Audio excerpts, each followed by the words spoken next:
Welcome back to the 2022 PDGA United States Amateur Disc Golf Championships, a PDGA Major here at Kensington Metro Park. We are here for the back nine of round one's coverage, taking a look at the front nine scores. I am joined today in the booth by Papa Wolf. How you doing, Papa Wolf? You know, I'm just blessed. Happy to be here. We're recording this on Father's Day in 2022, and you are a new father, so congrats to you, my friend. Thank you. This was a tough weekend for me to film. It was my first weekend away from my wife and newborn, but we got through it. And we are off to hole 10, a new hole as well, new pin location, a new tee pad location, 650 feet. Got to come around the fairway this way. The pin used to be right where the drone is right now, but now it's been pushed back, I'd say 250, almost 300 feet up this hill that's been cleared and made available. You'll see big arms off the tee try to attack that initial tree, try to get under it. I think the best place you can be is to the left of that tree, though, because if you're to the right, it cuts off a lot of your ability to kind of attack the hole.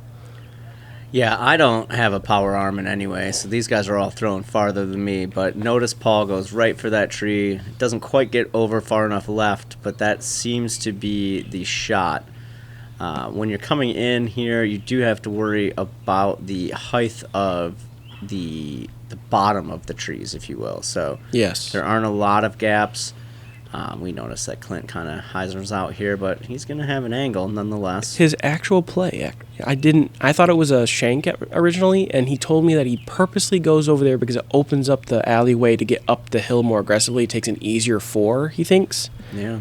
And Harrison throws exactly what I think I would do, is just try to land on the left side. Yep. I do not think this is a hole that I get there into, so... Oh, yeah, most people don't. It says 650, but it is not a 325. This is all a 400 with the uphill the whole way. Yeah, uphill the whole way does create the challenge, and obviously we've got angles, so we'll see. Clint with his attack now. Yeah, he's by the old pin tee pad of 11, old 11.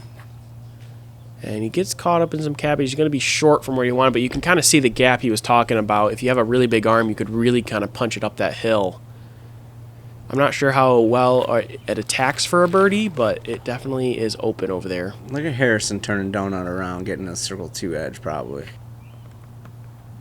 And that's a tough green, too. So low ceiling here for Ty. He sent it. Got a little hung up there, didn't quite get up the hill. Yeah, it got one of those last little plinko trees there on the right side of the fairway. Forehand nice and low, looking for the skip. Doesn't quite make it to the skip zone, though. I think Paul did something really smart there, too. Kind of got himself in a position where it just was very unlikely that he'd be able to get his birdie look. He was just kind of cut off angle-wise and said, I'm just going to kind of lay up to a really smart position and just get up and down from there. Now, not sure if this is because it's the first time we're playing hole 10 or just the way that the day was, but this ended up playing as the second hardest hole in the entire course. It sure did. I think that kind of correlates to people not knowing how to, like, where to land the disc initially and then not knowing when to just bite the bullet. I think a lot of people kind of landed where Ty was, where you don't really have the ability to attack the pin, and they were trying to throw big shots which got into trouble very quickly, either going too high or off to the fairway, and I think you got people just getting themselves in some trouble trying to reach a hole they couldn't reach. Only one birdie on day one, and that was from Zeke Zumbro, so shout out to Zeke. He was very proud of that. He actually talked to me after the round, was talking to Donut, not me, but was asking us how far do we think his putt was for his birdie. And everyone was like, 150. I thought it was a big putt or something, like almost a throw-in. He said 5 feet. Yeah. He said he just parked it. 2 well-executed shots and a tap-in. Now he has to do it for 2 more rounds. Yeah, so Ty and Paul clean up for their pars. Unfortunately, Clint gets the red square. At least it's not the purple square. Right, and Harrison gets his par. So we're moving on to hole 11. Also a new hole. Shout out to that tee box. Look at this beautiful downhill. Wonderful gap to hit. You can, if you're a power forehander and right-handed, you can go left side of that tree, or if you're right-handed, you can go inside, backhand as well. Plenty of landing space. This is a long par 3 at 512, and we had 5 birdies on this hole. So again, not the hardest hole, not the easiest hole, but definitely a fun and unique hole. Unfortunately, Paul hits a little bit of cabbage, leaves himself middle of the fairway though. Should be an easy cleanup for par. I think this is another hole that people just weren't sure how to play initially, because you'll see these guys do it. They're going for the gap, and I don't think that's the play. I think you actually just want to. That tree on the left is lower, and while it's still low, I think you just want to throw over it and just want to turn something over, or if you have the forehand, crush a forehand over it. Because this is so tight. Ty is just threading a needle and still isn't clean through it. Gets a little bit of stuff and ends up short. Like, that was one of the better executed shots. It's just so tight.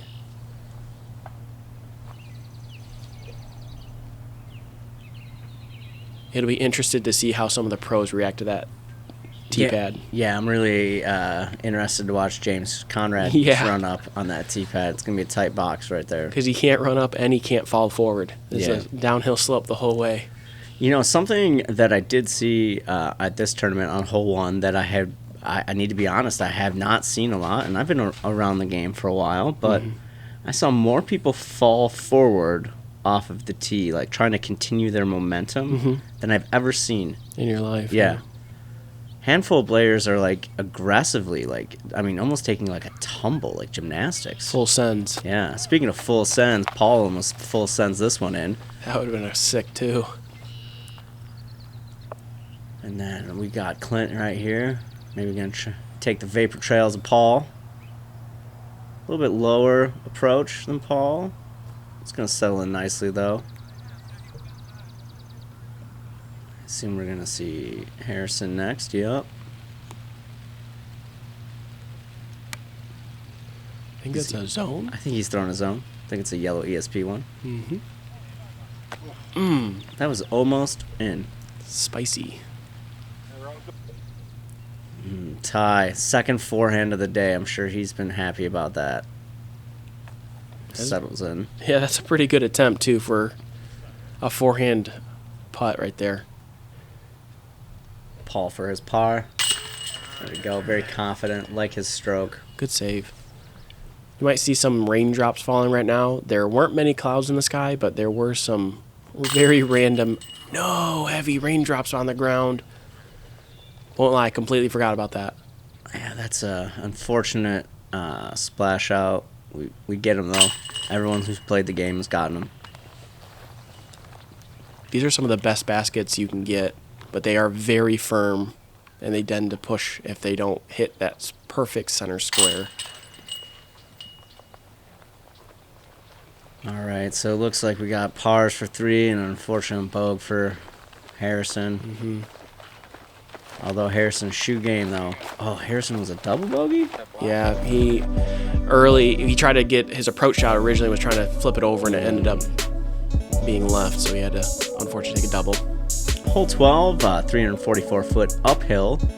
There is a bit of a change in the grade, if you will. You have to throw really high to get in there. A lot of people are trying to throw a turnover, or a lot of people throwing an aggressive forehand through there. The update of the tee box, I don't think it's that much different in location. I think it's the same spot, but they kind of like boxed it up and made it nice and cleaned it up a little bit. So again, shout out to everyone at Kensington Metro Park, including Dave, getting that work done, working with Discraft and John Minicucci, the TD here, to really provide the best possible course for this major. Ty wanted that to sneak through. Fortunately, it didn't. I think this hole tricks a lot of players because you actually don't want to throw a true hyzer. You actually want to throw much straighter than you think you do, because if you miss it to the right of that overreaching branch that Clint just hit, if you miss to the right of it, it's straight and the disc naturally fades on itself. You almost always get yourself a circle or circle 2 look, but a lot of people try to throw something on hyzer. Like, this is a really good look from Harrison here, but there's just too much hyzer on it, and it ends up cutting short, even if you get around that corner.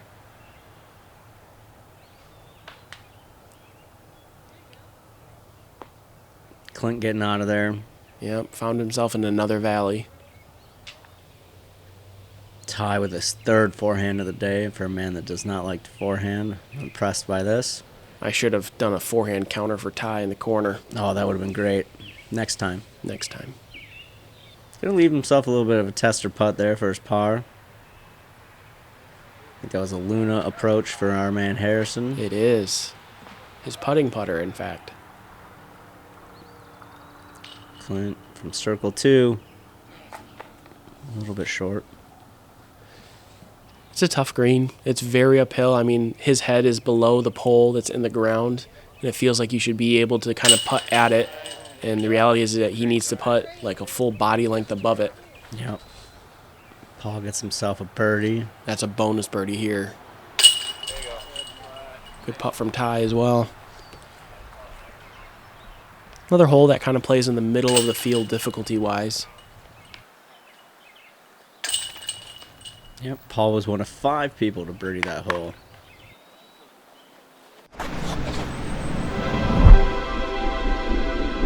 just kept telling myself, you know, one shot at a time, just worry about your shot and not anything else. What a shot. Here's Dickerson. You can't control what anybody else does, so. That was incredible when he needed it most. Two-time major champion, Chris Dickerson.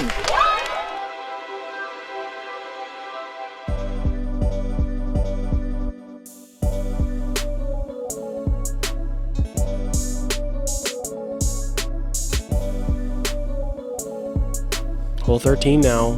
This is kind of a signature hole here. A lot of people know about this. Ricky had the big putt in on this hole. It is a dogleg right into this very narrow kind of hallway, as you will, into the green. Very difficult to get your disc into circle 2, let alone into circle 1. You can get lucky and get through the branches, but reality is you trying to aim for this gap. Paul, on the other hand, is saying I am having no business trying to go in there and maybe risk taking a bigger number than a 3, and he's going to take his putter and he's going to put it at the bottom of the hill and see perfectly down that gap. Yeah, the birdies total for this hole on day 1 was 5 out of 158, and the bogey total was way higher. Way higher. That's a popular number. That's like the third hole that's 5 birdies on the day. Yeah. Shout out to Jesse Longenecker, one of the younger guys in the field, getting a birdie on this one. Harrison putting a good move on this one. This one, if it gets around, it does. Big skip. Gives himself an opportunity. That's like the best you can do. Like, there's not a lot more you can do in that situation to get closer. Got Clint here.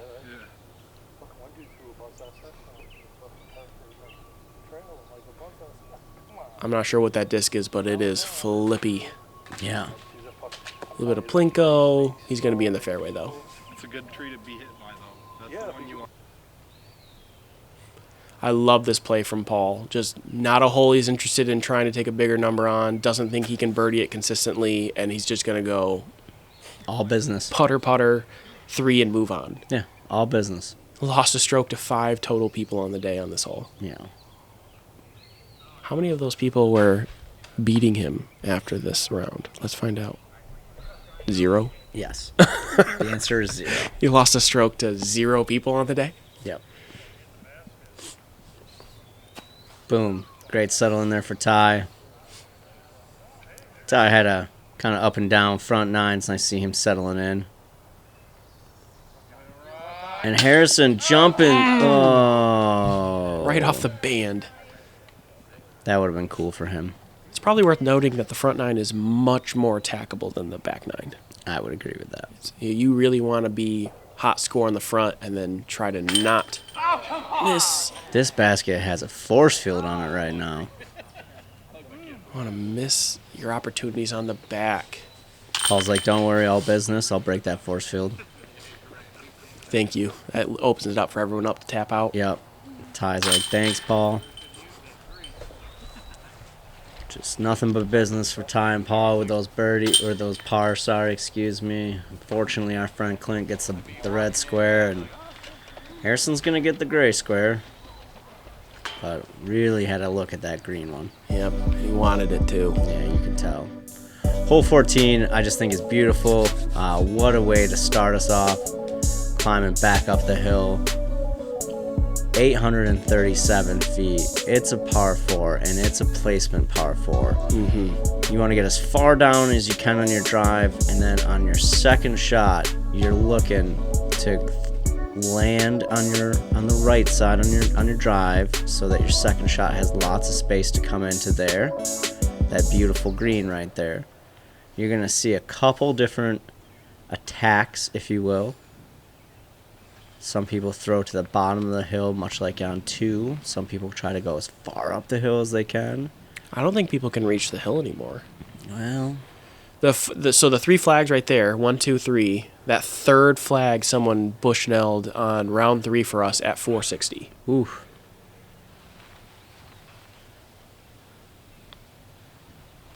There goes Ty. Signature hop. Getting all the distance you can out of there. Settling in. I'm going to make the assumption that Ty throws on the right side of that hill on his next shot.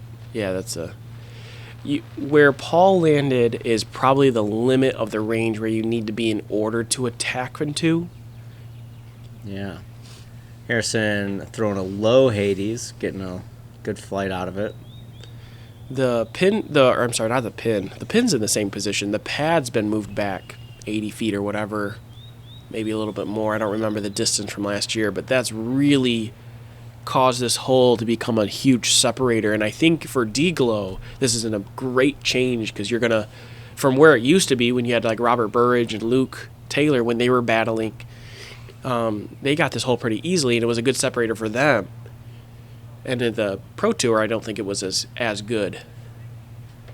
There goes Ty, throwing it right in the middle of the hill. He's going to have a nice approach going in. But the new distance now makes it really, really interesting. Yeah. It did average a 4.39, so a little bit over par. One of the more difficult holes. And only 1 birdie. Oh, no way. On day 1, that is, at least. Yeah, you're right.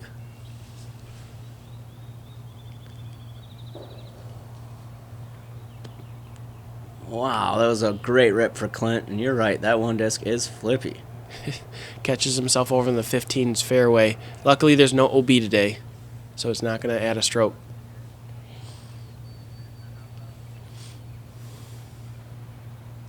Paul, in the one position to be able to attack this basket, is got enough power, but he flips it over a little too far to the right. He's going to have a big C2 putt, though. Deep C2. Clint from 15's fairway back onto 14.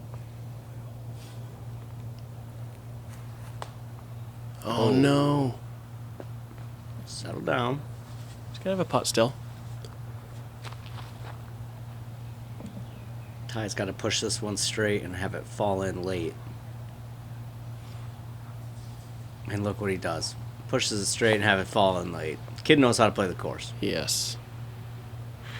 Ty really having a clean back 9 so far.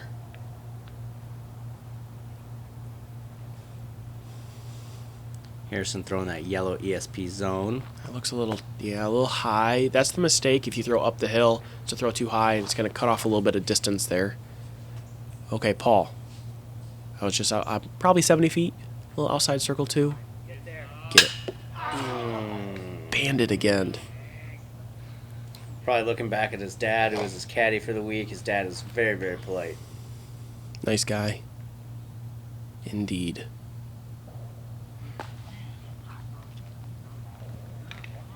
Clint can't quite get that one to go. Harrison's going to have an identical putt there. Just There you inside go, the Harrison. circle. Another gray square for Harrison. Yeah, Gray's good on the back 9, especially on the hole coming up. Yeah. Zach leaving us with a little teaser, as we like to call in the business. Mm-hmm. I've done this once or twice. Literally. All right, and there's Ty finishing up, keeping his gray square alive. Oh, and here we go. This is the hole. The hole. Hole 15, 960-foot downhill par 4. Players are looking to peer this gap off of the tee. You'll see this other pad right here. Players are looking to fly over that other pad and land right about in there. And then the challenge begins. Do you throw something wide left? Do you throw something wide right? Either way, you're trying to come in and attack this basket that again is back up on a hill. So we go downhill, a little knoll in the middle, downhill, and then back up a hill, making this the hardest hole at the course, playing a full stroke over par, averaging 1.08 strokes over par. There was zero birdies round one on this hole. And there was, are you ready? Oh, yeah. More bogeys Oh, yeah. than there were pars. That I believe. More bogeys than there were pars and double bogeys combined. Wow. So those fives were hot. Ty ripping one here. Yeah, he's trying to cut this corner. Oh, that is unfortunate. Just a little hanger out in there. There's two significant changes worth noting on this hole from last year to this year. The first being that they cleaned up the fairway. Correct. There used to be only the gap on the right side that was available. Everything else was very shrubbed. It was very similar to what we see where the spotter's at. So they opened it up a little bit. And then the other significant change, if you want to call it significant, I guess, is they changed it from a par 5 to a par 4, thinking that with that new cleared up fairway, this makes it much more attackable, which I agree, because there's a lot more safe landing space that you can go in. But our players, I feel like this was a common theme I saw, because there was a backup on this hole every round. Yep. The common theme I kept seeing is that players want to throw kind of a flip-up hyzer and trying to get that inside corner and penetrate as much as possible, and what ended up happening is that you go short. Yep. And like where Harrison's landing right now, he threw a buzz off the tee trying to get to that initial corner, was a little short off of it, but even guys who are throwing max distance drivers are not getting to that corner. Paul, on the other hand, if you go back to his play, he just throws a straight hyzer out wide and lets it get into the gap, and then from there he's going to be able to determine whether or not he can get that birdie or not. Yeah, Ty's forehand count was probably a little bit too high for him. Number for 4. For his liking today. And this is that aforementioned landing zone for where Paul was. This was the first time I've seen in competitive play that the new clearing debris in your lie came into play. Yeah. Because Paul had some stuff in his way and wanted to know if he could clear it. And they weren't 100% sure, and so he just left it there to be safe rather than accidentally take a stroke later. Yeah. When in doubt, play it safe.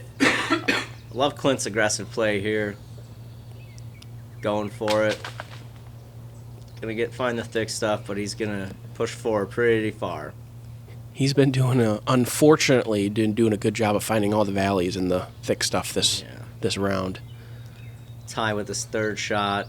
And it's Just lets go a little early, doesn't give it time to get flat and get out there. that thing is solid. You heard it knocked it like a door.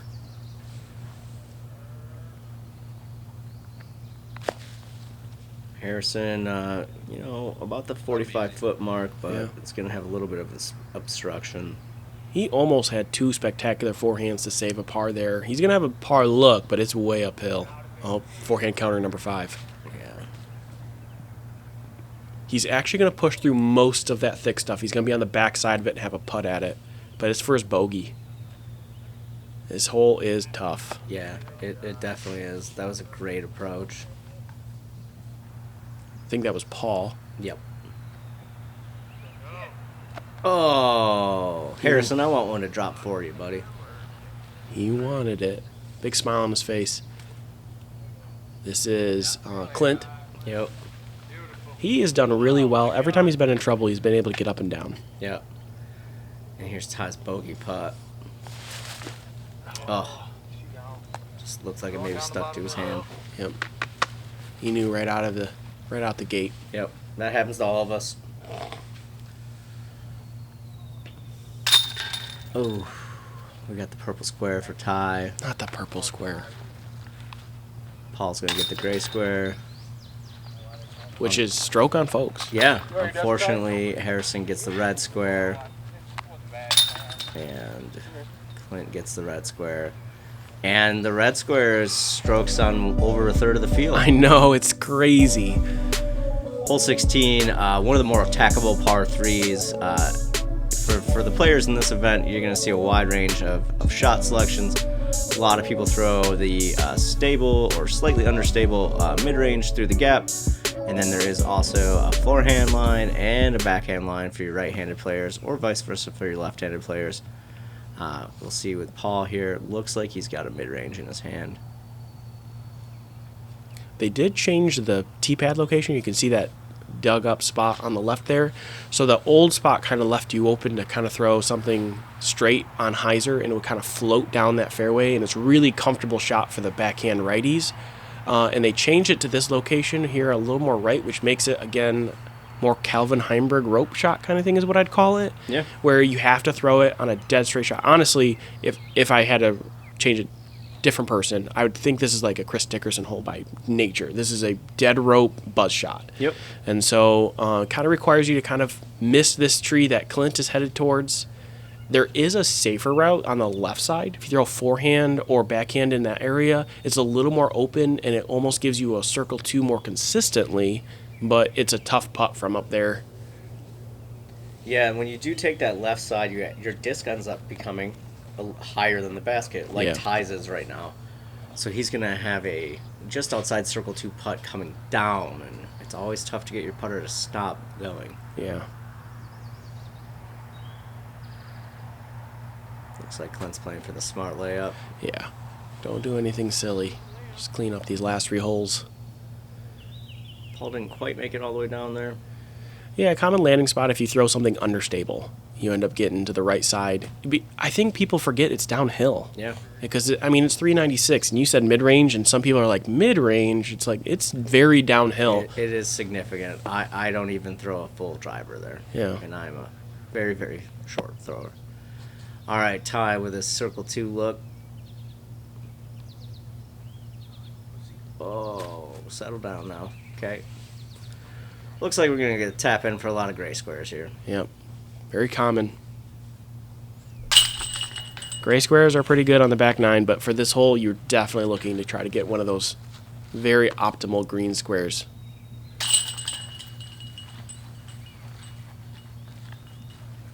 Now the real question is, what's an ace? What color's an ace? Someone needs to help us out. Yeah, we need to get a Crew 42 ace. We only have one. And if you haven't seen it, go back in our coverage and see if you can find it. That sounds great. Remember to like and subscribe. Also, maybe give us a share on Facebook. Tell others to like and subscribe.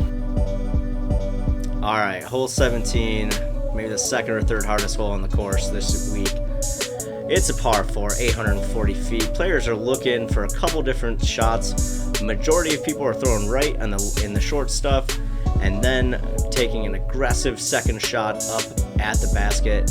Now, this week with no OB, we did see a consistent amount of players throwing to hole 1's fairway. Correct. And then throwing the easier hyzer shot up into the landing zone. So let's see how this plays out with Paul on the pad first. I'm going to say with no OB, because the pros last year, right, you were with Kyle, Yep. would go over on that road. Correct.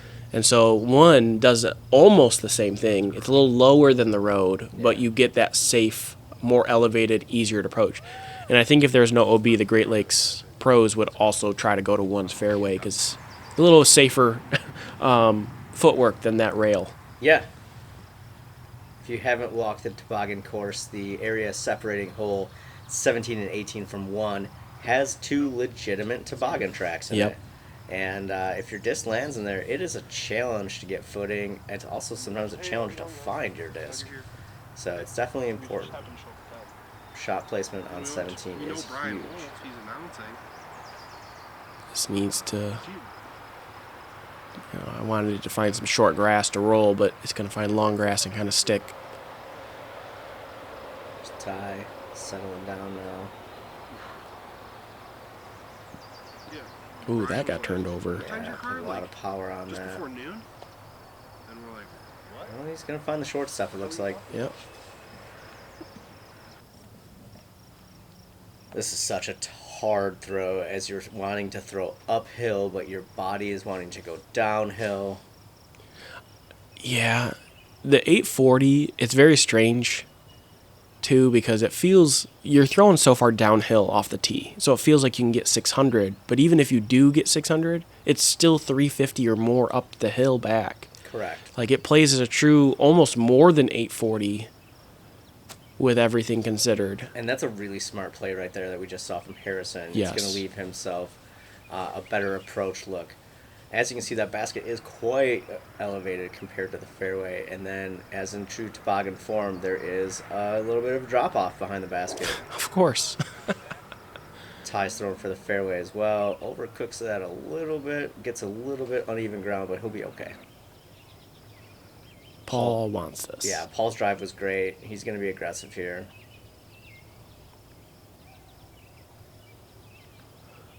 Boom. Going Sorry, I over- had to steal it from you. Yeah, no, you're good. Going around the outside. Now, he didn't quite get the push that he wanted to go around that second tree, but he's going to have a look at it.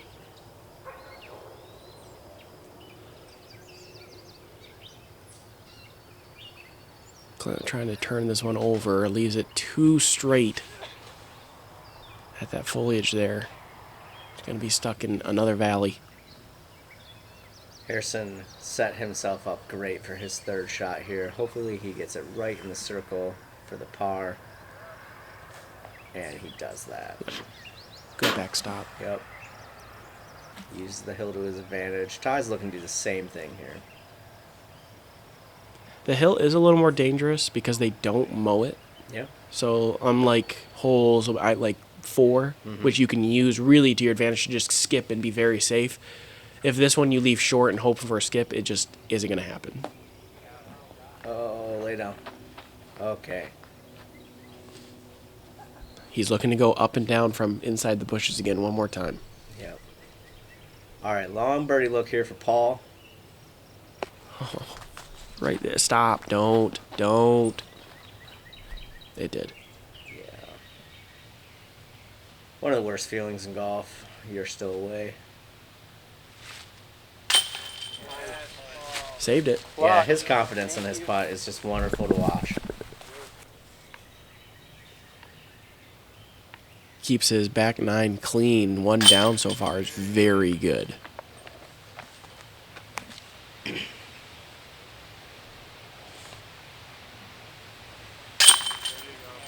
There we go. Getting some cleanups here. Really liked how Harrison played this hole. Oh. Again. Did I just jinx him? I hope I didn't. A fortunate. Another push out. It was on the am side, but it's just one of those things with this basket. It's pretty firm. Can push a lot of stuff out. But we have 1 hole left to play, hole 18. Again, no out of bounds for this tournament. So this left side where the toboggan's at is not out of bounds. You can go to the left if you wanted to. I don't recommend it. Most players are going to want to throw a backhand or forehand underneath that tree limb to try to get yourself that short circle 2 look. If you have the power and can get around it, give yourself a circle 1 look. You can try to do that, but it's a pretty tough shot. I can say as the person that sat at hole 1 all day, I saw almost every style shot you can think of on this. Thumbers, flicks, Rollers. backhands, rollers. The most successful, not surprising here, but the people with the really, really big arm trying to throw something in a turnover, the right-hand backhand turnover, seemed to be the most successful, kind of mimicking Harrison's shot here. And then just hoping to scoot up towards circle edge. I mean, I think the closest drive that I saw was maybe 22 feet, 23 feet. Yeah. It plays 315 uphill. It's Right. more like 400. And it's tight. Yes. We did have a over-under counter on most days on how many discs landed in hole 1's fairway. And Get in there, Ty. Oh, Ty almost with a big run. He's got his legs kicking. He thought he had a chance. not quite raptor legs, Not quite. just tie legs. Ty legs. Harrison in. No. This is all like the Paul Macbeth range, right? When he Yep. went 18, this is where his landing spot was. Everybody wanted that one. Everyone giving it that bid. And it's pretty safe. There's no OB like on that long grass behind it. And Paul Dang. gets that birdie, gets the green square, finishes at 4 down on round 1. That is a hot score for a day. Not the hot round, but it's pretty close. Yeah.